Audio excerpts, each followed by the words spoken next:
সরকারি সদিচ্ছার অভাব ও আইনি জটিলতায় চরম বিপাকে এসএসসির যোগ্য চাকরিহারারা। হকের চাকরি ফেরত পেতে কোন পথে এগোচ্ছেন তারা, একটি প্রতিবেদন।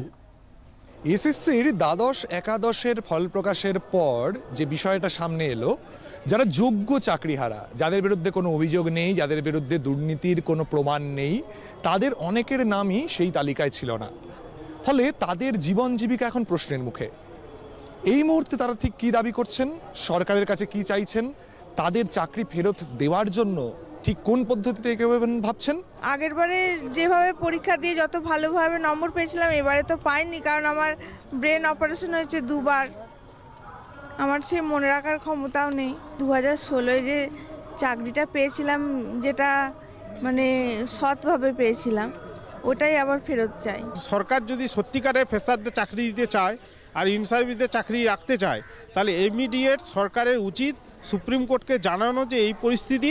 সুপ্রিম কোর্টেরও উচিত মানবিকভাবে দেখে বলা উচিত যে আপনারা দুটো প্যানেল আলাদা করুন, 2016 সালের আলাদা প্যানেল করুন আর 2025-এর প্যানেল আলাদা করুন। আমাদের চাকরি যেন সুনিশ্চিত করে সর্বোপরি, যে কোনো মূল্যে, যে কোনো প্রকারে, সে আর্টিকেল 32 হতে পারে বা ফ্রেশার্স আর আমাদের যে আনটেন্টেড, এটা লিস্ট আলাদা করতে পারে।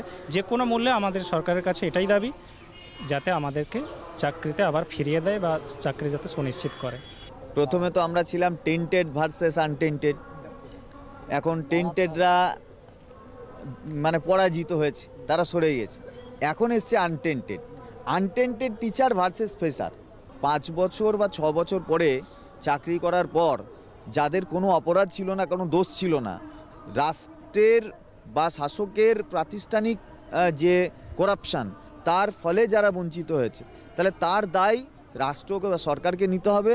যোগ্য চাকরিহারারা বলছেন যে সরকার আসলে আনটেন্টেড অর্থাৎ যোগ্য যে চাকরি প্রার্থী, তাদের সঙ্গে নতুন ফ্রেশার্স যারা চাকরি প্রার্থী রয়েছেন, এই দুদলকে লড়িয়ে দিয়েছে, যাতে তাদের দুর্নীতি থেকে দৃষ্টিটা অন্যদিকে ঘুরিয়ে দেওয়া যায়।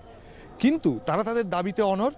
যে কোনো মূল্যে যারা যোগ্য, তারা যাতে চাকরি ফেরত পান, সেই দাবি তারা তুলছেন।